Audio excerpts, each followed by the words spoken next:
Welcome back, students. Today we are going to discuss the living world part 2, and this chapter comes under unit 1 category. Okay, so before I start the main lecture, I would like to inform that the images used in our slides are for education purpose only. We respect intellectual property right of the original creator and owner of these images. If you are the owner of any of the images used in this PPT or have any concern or issue, please contact us at sathee@iitk.ac.in and we shall remove the images. And the main index part which we are going to discuss in this particular lecture, we are going to discuss mainly level of organization. Okay, life as an expression of energy and the future of living world, identification of human responsibility in shaping our future. Okay, so these are few points which we will discuss in this particular video lecture. So let's discuss. First, energy utilization. Okay, so to perform different life processes we need energy, right? We need energy for our growth, we need energy for the reproduction, we need energy for any kind of metabolic activity, for maintaining our homeostasis, right? From where we get the energy? Obviously, ultimate source of the energy is sun. Am I right? As you can see in this particular picture, the green plants, these green plant capture sunlight, light energy and convert it into chemical energy, right? After consuming, and these primary producers or so plant known as primary producers, right? And the primary consumers actually totally dependent upon the plants. They consume the plant and get their food from the plant, right? And energy from flow from sun to plant and plant to primary consumer, and obviously from primary to secondary and then tertiary and finally decomposers. So this is how from one level to another level energy move from one level to another level, right? And why? Because all the living being, we have last time in part 1 we have discussed different features of living being. Those are some comes under defining features category, and some comes under characteristic feature category. Characteristic feature category, right? Some are comes under defining, like metabolism, like consciousness, right? And these comes under defining, while characteristic comes like reproduction and growth. These comes under characteristic features of category, to just finalize whether this thing comes under living category or non-living category, right? So after that, in this particular lecture we are going to discuss about energy utilization and why all living thing, or whether it is prokaryote or eukaryote, need energy for their growth, for their reproduction, as just now I told you, and to maintain homeostasis of their own cell. जैसे like these plant capture energy from the sun through photosynthesis and convert this energy into chemical energy, convert this sunlight energy into chemical energy, while animal obtain energy by consuming plant, as you can see in this particular picture. Just now we have discussed this, right? So animal obtain this energy by consuming plants or other animals and perform their cellular respiration. So this is how a kind of food wave or energy flow occur in our ecosystem. Okay, from one level to another to next higher level, like this. So our ecosystem demonstrate the flow of energy through food web, where organisms at different trophic level obtain and transfer energy, right? So our ecosystem demonstrate the flow of energy from producer to primary consumer to secondary consumer, then tertiary, then decomposers. So this is how energy from flow from one trophic level to another trophic level. Okay. Now, biological organization. See, biological organization, this term refers to the hierarchy structure of life from the smallest unit means biomolecule level, okay, to the largest ecosystem level.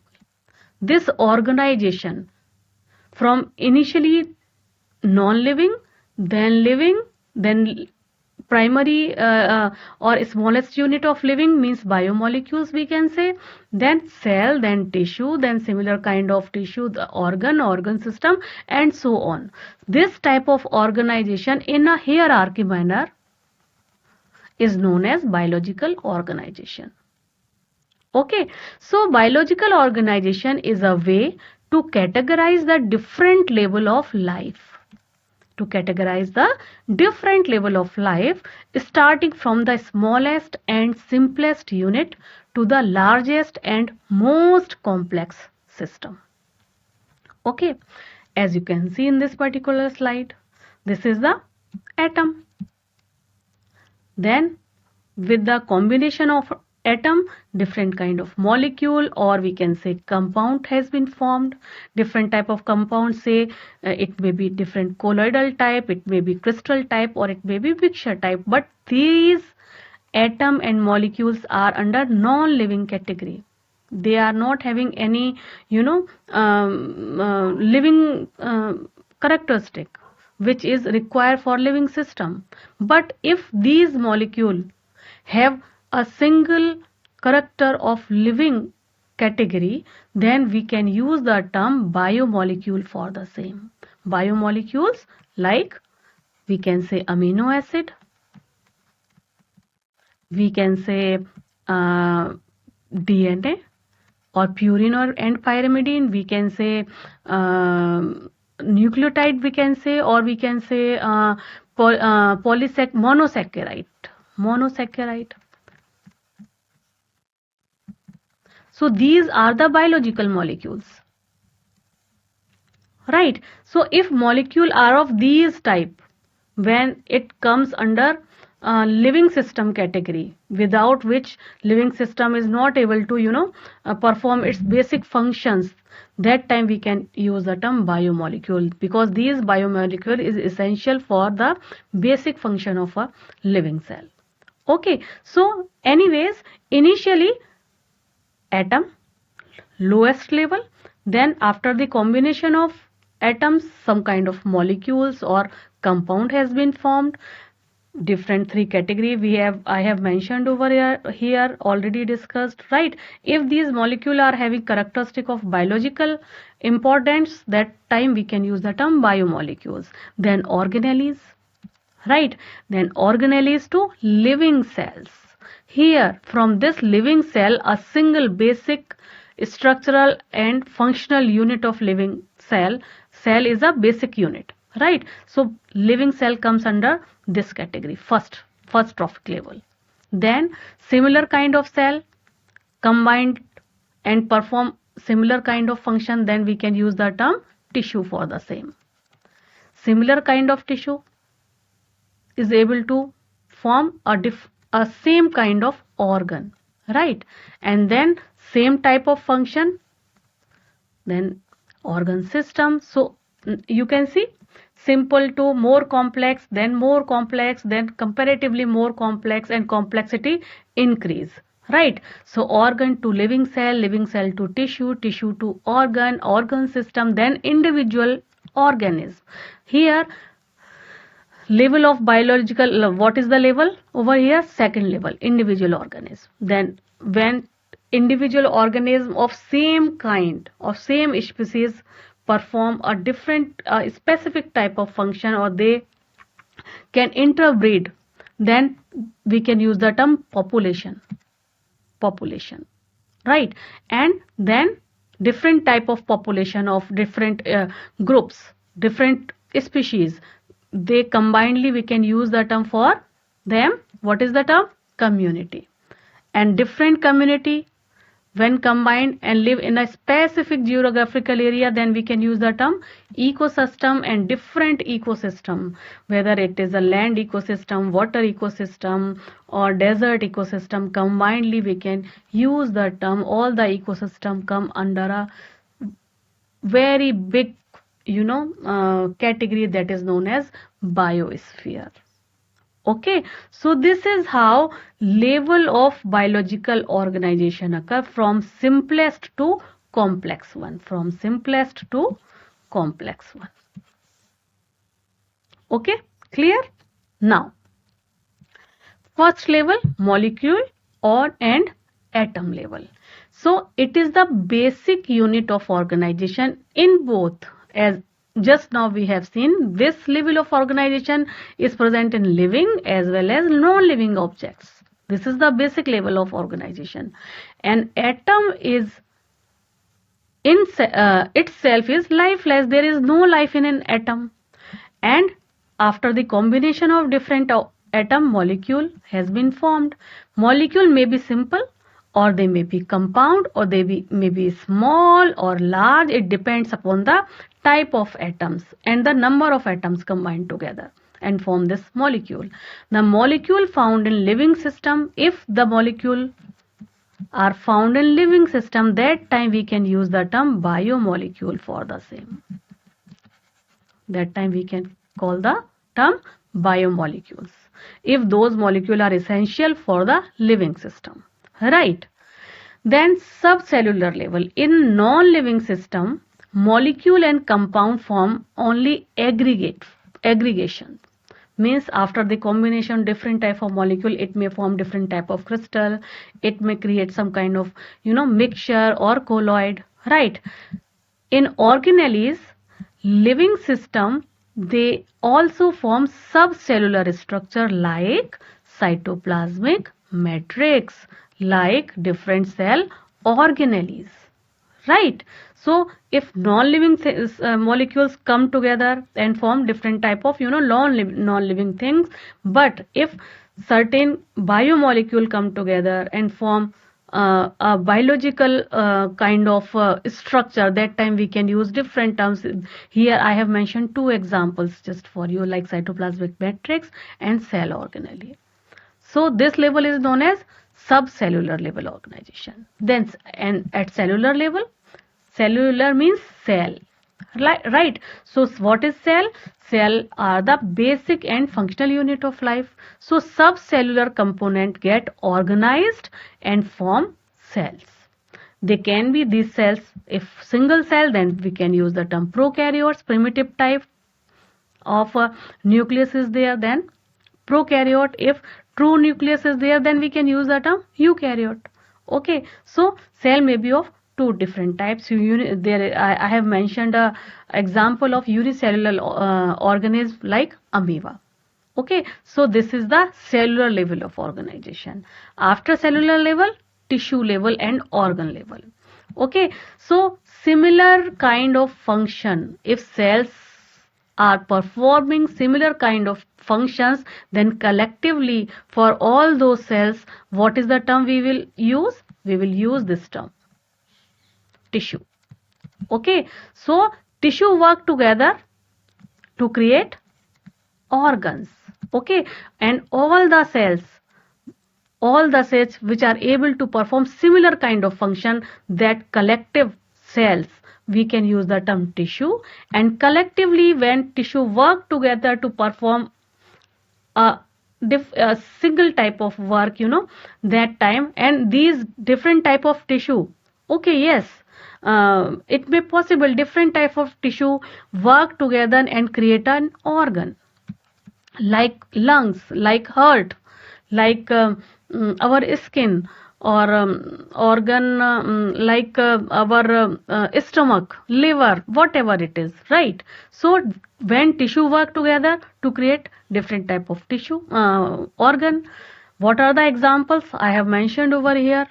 Heart tissue, human brain, lungs, these are certain examples of tissue. Right. Now organ system level. Organ system level. Organ system consists of multiple organ working together. In a particular organ system, multiple organs work together for a common function. Like if we are talking about digestive system, so in digestive system there are so many things, right? Esophagus to stomach to small intestine, large intestine, right? There are two different glands also involved in this, pancreas, liver. So this is organ system level. Okay, and similar circulatory system, there are so many different type of organs involved in organ system. There are certain veins, certain artery, right atria, left ventricle, different type of system, different type of organs or parts come together and perform a similar kind of function. That time we can use the term organ system, right? And then organism level. An organism is a complete living individual. When we use the term organism, then it means a complete living individual.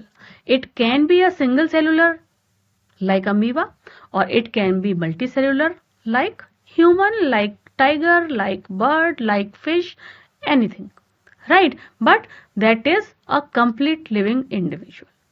Okay, so this is the next level after organ system, organism level. After organism level, population level. Population level means these are the group of organisms of same species. Same species, when if they will intercourse, they can reproduce offspring, fertile offspring. That time we can use the term same species.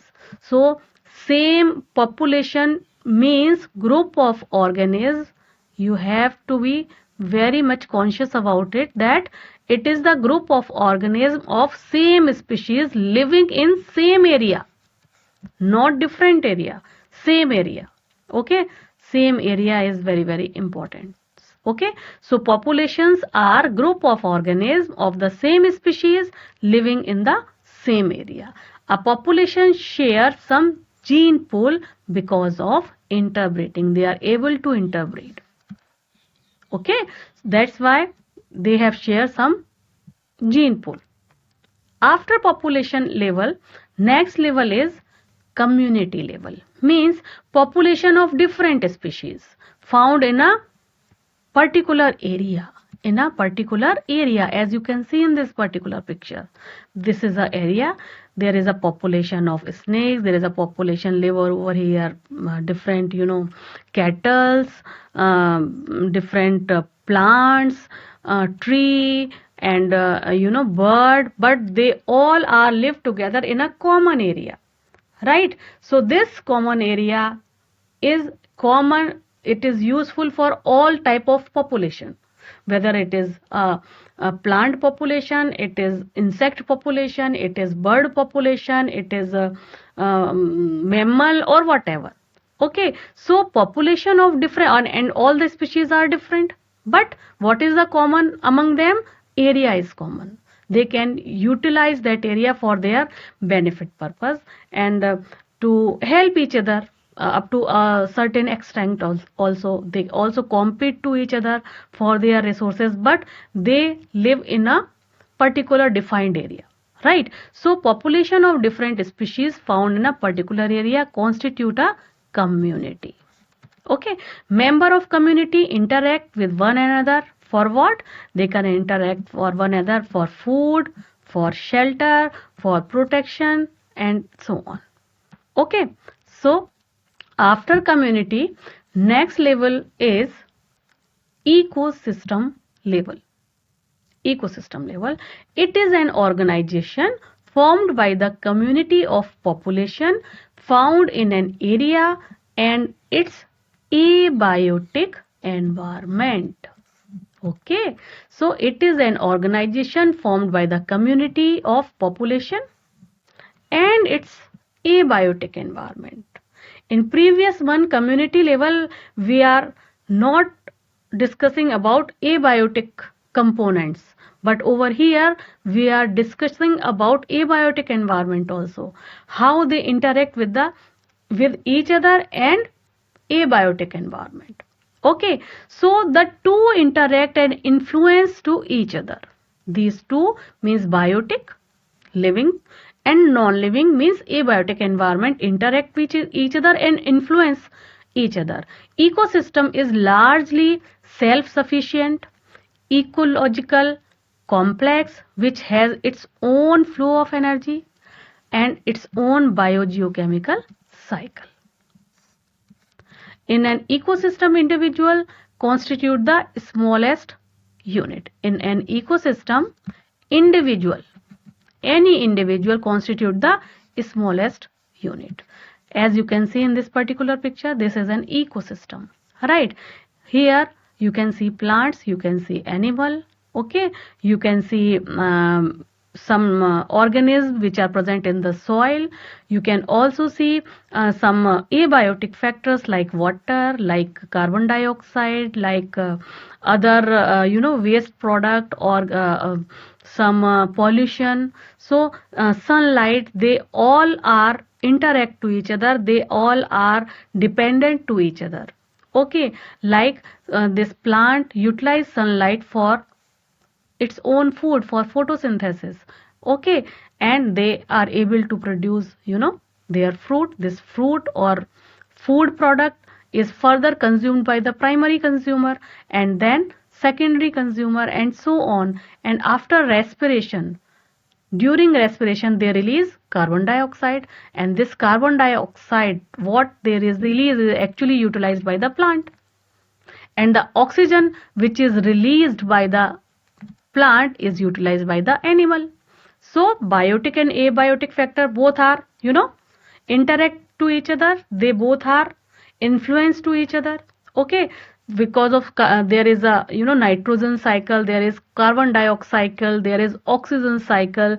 These all are occur during a particular ecosystem level, and all the biotic communities, all the fact and abiotic factors, they actually interact to each other. And what is the smallest unit in a ecosystem level? Any individual. Okay, clear? Now, future of the living system. What is the future of living system? The future of the living system or living world depends upon the many factors. What are those factors? Climate change, okay, biodiversity loss, population growth, resource consumption, and more. Okay, if, as you can see, these days population continuously increase because of very fast growing urban areas in various countries. Deforestation is there, right? Biodiversity, and because of deforestation, biodiversity of that particular area has been lost with the passage of time. And because of this, climate has been changed.